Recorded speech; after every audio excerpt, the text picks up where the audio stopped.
@GreenTheOnly, a famous Tesla hacker, recently published a few tweets that shows the internal controls that Teslas navigate on autopilot and many of its other elements has, and there are a lot of them. It's fascinating to examine all the different buttons and switches exposed when you look at the actual code in the car, and it reveals a ton about Tesla's software. Let's take a look.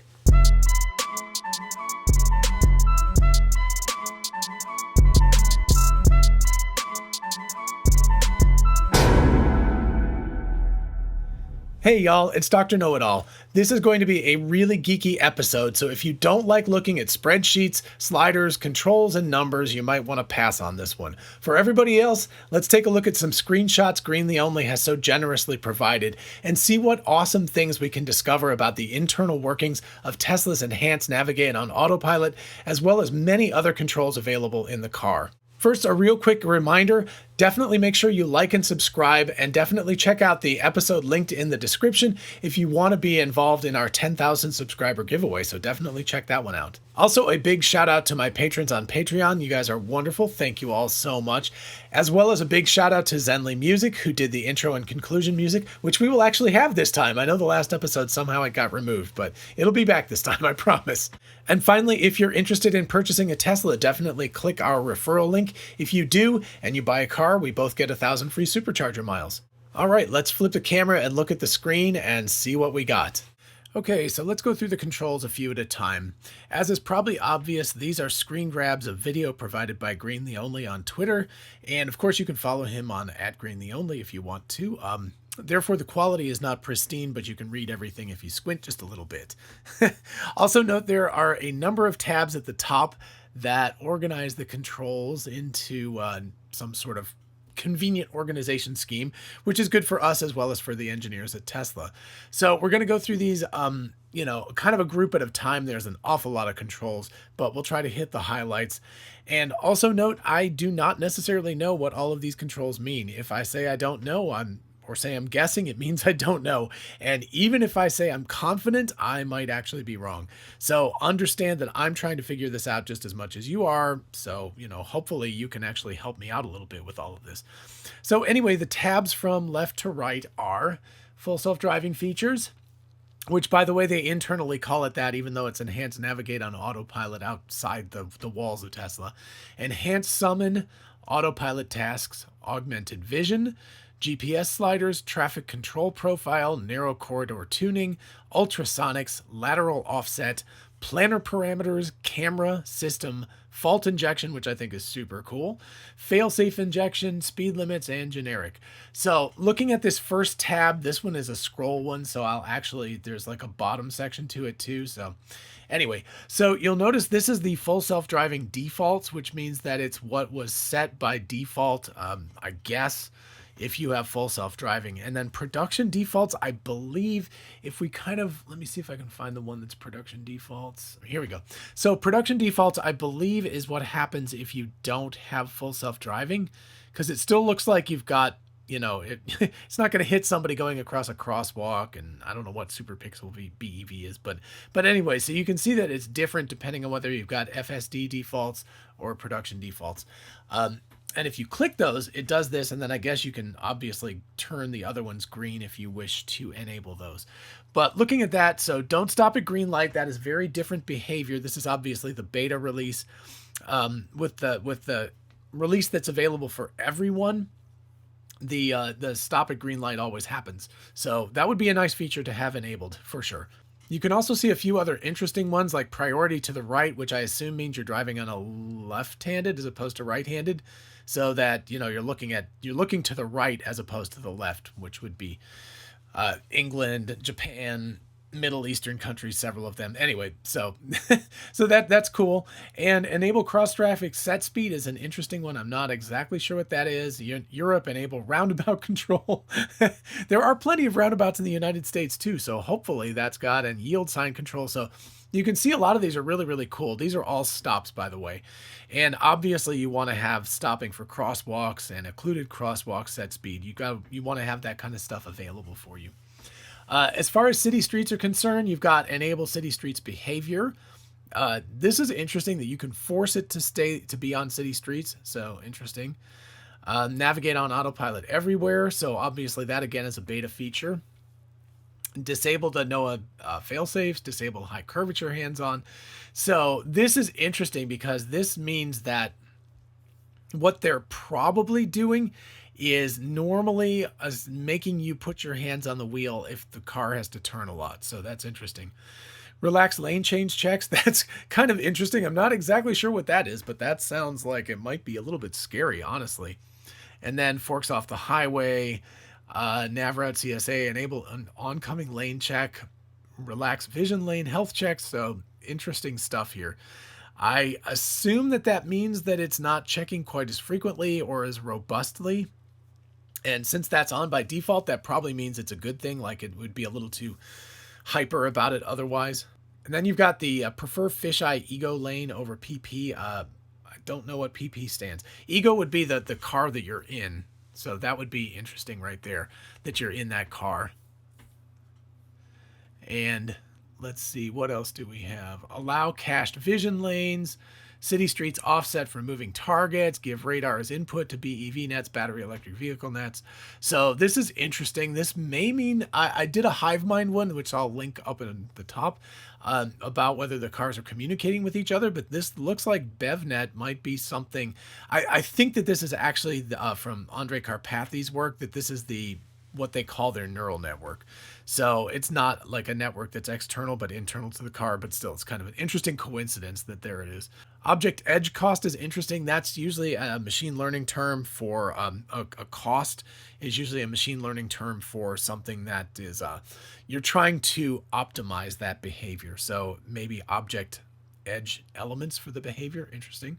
ACC from standstill looks like it's accelerate from standstill, I guess, something like that, so that it will start up on its own. I'm not sure what longer reference everywhere means. Use per camera 3D movement objects off highway. So lots of really interesting stuff that I might have an idea, but I'm not exactly sure.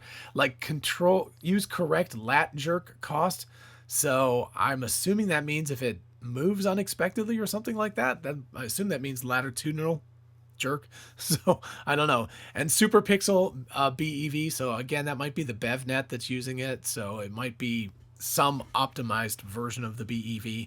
This one's crazy. Chiropractor adjusts skeleton. I'm not exactly sure what that's supposed to be there. And then of course you've got bone and lane graft beyond turn. So it's kind of, I think it might be a joke, honestly, but it sounds like something you'd go to the doctor for. But I'm guessing it has to do with the nature of the roads. Maybe that there's a kind of a skeleton that's created like a projected path or something, and that would be why these two are together. Make BEV lane slots on residential roads. I am assuming that this has to do with exactly the problem that I have on my streets around my neighborhood, which is that they don't have lane markers, and therefore the current version of full self-driving will not work with it. So I'm thinking that this allows it to create lanes automatically, which is very cool. This one, which is not enabled by default, use BEV ego lane slots for turns, is interesting. That may mean that it will create its own lane if it's kind of a wide path or something, and it will move over. Like if it has to turn left, it'll move over in the lane to the left-hand side, which is interesting. And again, skeleton-based slots, really fascinating. I don't know what this deal with skeletons is. In 3D animation, of course, that's the thing you rig your characters with, but it's rather interesting what they're doing with that in this particular instance. So scrolling down a little bit, if you look up here, you can still see where we were up here, the BEV and everything. The next one, trajectory smoothness everywhere. This is a good sign because that's obviously something where you don't want it making little micro turns, but to try to make smooth paths. Use vehicle semantics for roll assign is really interesting. I don't know if that means that whether that's the ego vehicle, like the vehicle that you're in, or other ones. And it may well mean that it's assigning like a truck to be a truck, or a pickup truck to be a pickup truck, or an SUV to be such and such. So that may be what that green light is there for. I don't know exactly what bypass speed and parked assignment means, but that could be maybe that it can go faster than the speed limit in a parking lot. I don't know. So interesting stuff here. Enable intersection blinkers, which of course would be a good thing generally. And control for cross traffic, object tracker, intersection mode, use intersection region everywhere. So these are interesting. It's interesting that only the intersection blinkers is on by default. Below this, you have continue on green light, no pedal confirmation. I absolutely love this. This is my favorite thing in the whole like set of screen grabs is that there's literally a California stop, which if you don't know what that is, that's a rolling stop where you might slow down to like 3 or 4 miles an hour and just keep on going. I actually don't know what a California boost is though. Maybe that just means you're going a little past the speed limit or something. I'm not sure.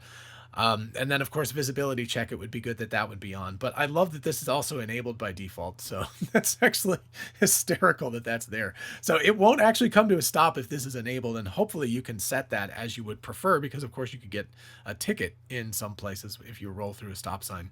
So here again, we have some California stuff. We have California something threshold and California speed threshold. So I'm assuming that this is a way of adjusting your speed to either stay with the traffic or go a little bit above the speed limit, because again, everybody in California drives over the speed limit if they possibly can. This, of course, is quite interesting. Enabled highway offset. And you can see that it's got a value between -10 and 30, which I assume is miles per hour or kilometers per hour. But, and that's why it's user unit. So if you were like a highway that was 70 miles per hour and you wanted to go 80, you could set the offset to be up to 10 miles per hour off. And off highway offset, notice it's much smaller. So you can go 10 miles an hour less or 10 kilometers an hour less or 10 over, which is still better than the beta version, because right now it's limited to 5 over right now. So really fascinating stuff that you can see there. And there's sliders where you can control it. I'm assuming, since it says user offset, that these will be available to the user to make these adjustments. I'm not sure all these ones up here are going to be available to the end user. These are really interesting too. This is like alleyway stuff, narrow corridor slowdown. And you'll notice if we go back up here, there is narrow corridor tuning up here too. So this has to do with that, I'm sure. And then of course there's the auto park detector and run auto park. So super cool stuff. All right, moving on to the next one, enhanced summon. None of these are enabled by default, at least in his version. But you can see enable or disable public road check, no ultrasonics grid, disable relaxed limits, a bunch of things that you can disable. So it looks like all of this is enabled by default, but you can turn this stuff off if you want to for summoning your car. So here again, under autopilot tasks, I'm assuming that autopilot tasks are not necessarily enhanced full self-driving or enhanced navigate on autopilot, but regular one. So you can see lane snapped icons, which means that it's not going to wander around the lane, which sometimes it does, which in the current version again. So this is the beta version. So that's actually a really good thing that that's available and enabled by default.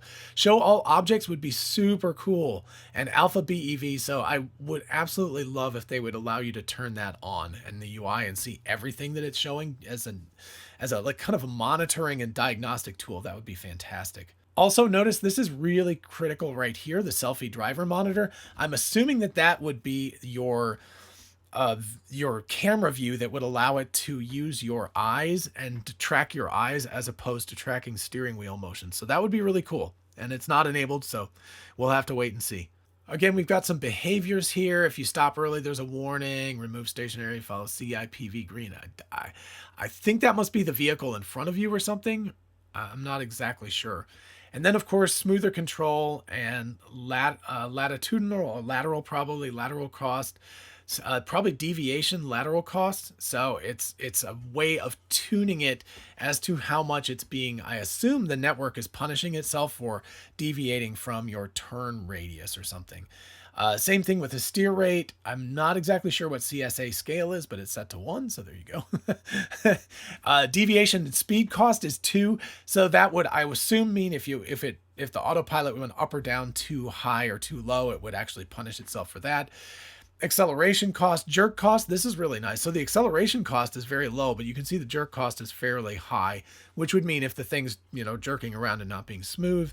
And then there's a minimum limit of -8.5, which I don't know what that number means, but there you go. Also notice that at least in here, you can set the vision only, no radar. So you can have it set to only perceive via vision.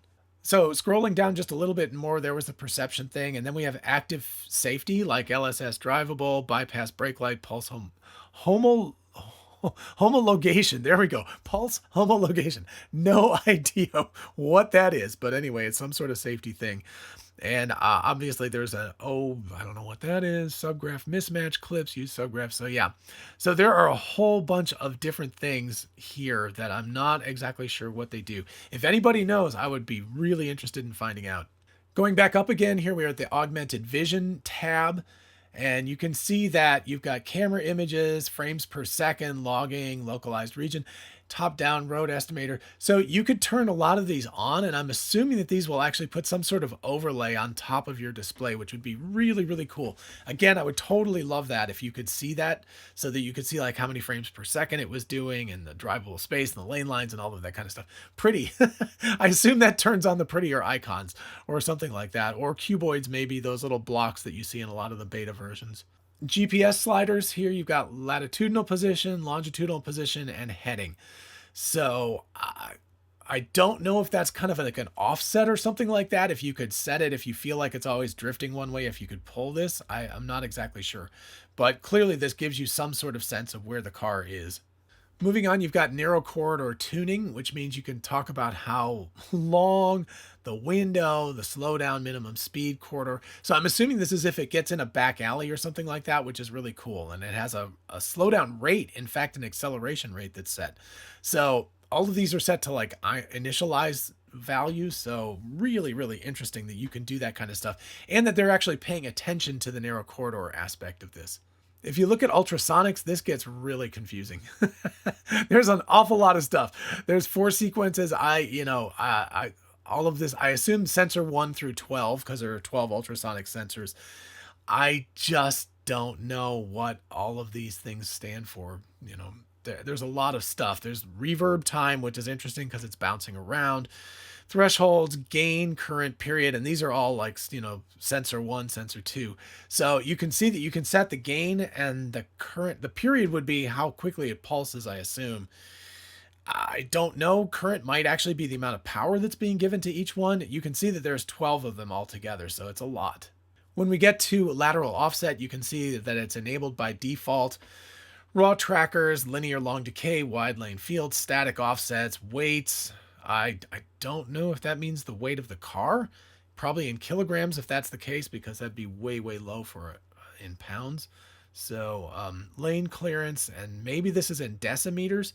So what is that? I can't remember. I think that's 1/10 of a meter instead of 100th. So this would be like 1/2 of a meter or something like that.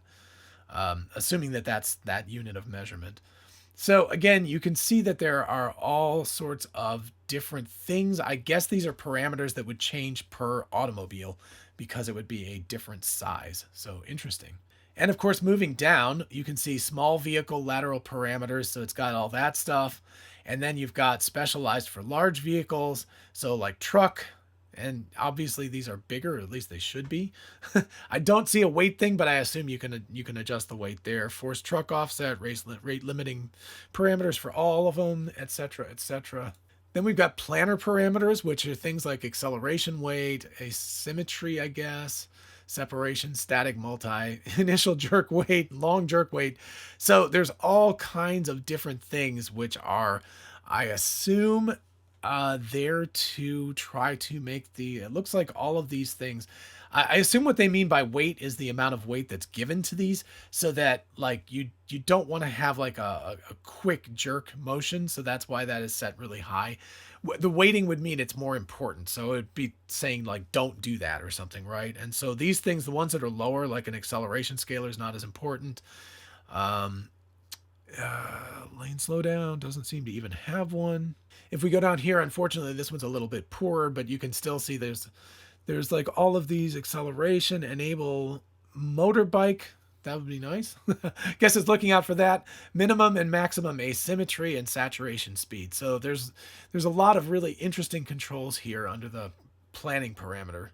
Okay, for the camera, you can see that enabled is static ISP with new HDR, so that's high dynamic range, which is really cool.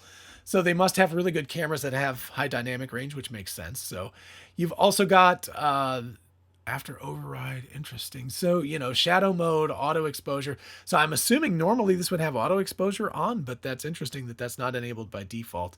And then there's HDR mode override. So that will disable some other things. And let's see, camera override. Unsynchronizing a camera is likely to work. Resynchronizing has a higher chance of failing. Yikes. So I'm not exactly sure. This looks like something we probably as users should not touch. It looks like you're unsynchronizing. You can unsynchronize each of the different cameras that are available.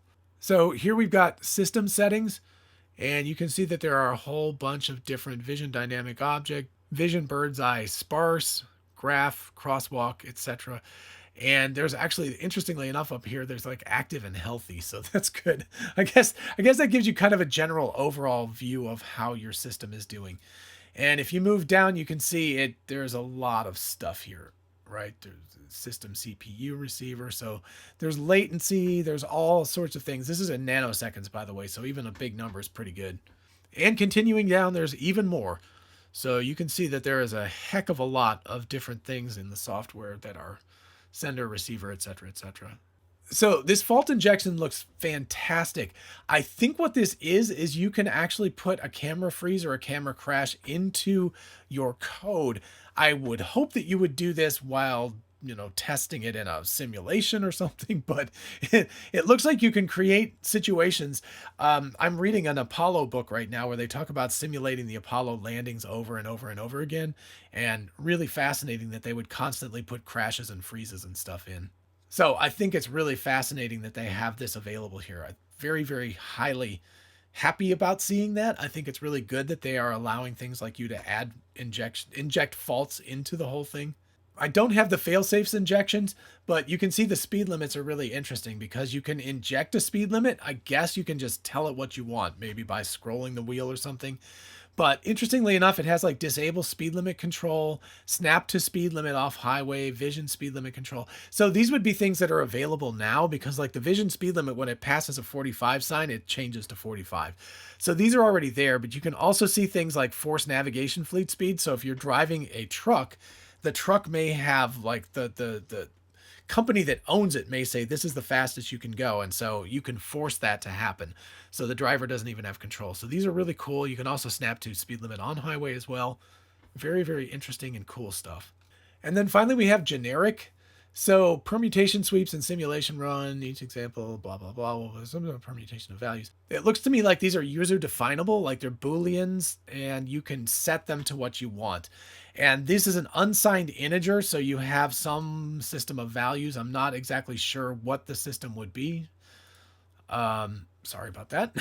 But they're all set to 0, so I'm not exactly sure what the range is. But like these look like they're set to 0 at the minimum, but these can go up and down, above that and below that. So fascinating. You've got a whole bunch of things you can set, so a bunch of yes, no, true, false things, and you can also set a bunch of things with numbers. So really interesting. It looks at the UI. So it's an unsigned 16-bit integer, for example. Again, I think that the full self-driving is the most interesting to most people, so I'm fascinated with this. If anybody has any idea about this chiropractor skeleton bone and lane graph, I think that has to do with the way the road is being mapped out. I think it's, again, from my 3D animation experience, I would guess that it's plotting it out as a series of joints and bones and connecting those. And that is really, really cool to find out about that. I think that's fascinating. So I don't know if anybody wants me to do a hypothetical about what that would look like. I could actually go into Maya and I could do that. So let me know if you'd be interested. So anyway, there's, it's just kind of a walkthrough of all this. There's an awful lot of stuff that I don't know exactly what it means because a lot of these are acronyms and there are just things that I just don't know. But, I think it's fascinating looking at this. I hope you agree with me. All right, for those of you who decided to stick around for this whole thing, I hope you found this super geeky trip through Tesla's granular controls fun. If you did, definitely subscribe for more and for the 10,000 subscriber giveaway. I love how these controls really give us an insight into how Tesla engineers think about their cars and the way they work, from the big picture all the way down to little details like California stops, which I think is the best. There are so many cool things to unpack. I'm sure I've missed a bunch of cool things. If you have ideas on the buttons or sliders I didn't fully understand, please do let me know. The more that we can all sort of collectively figure out together about these controls, the better. And also definitely let me know what you think and ask questions in the comments or at my email address, which is drknowitallknows@gmail.com. Till next time, bye-bye.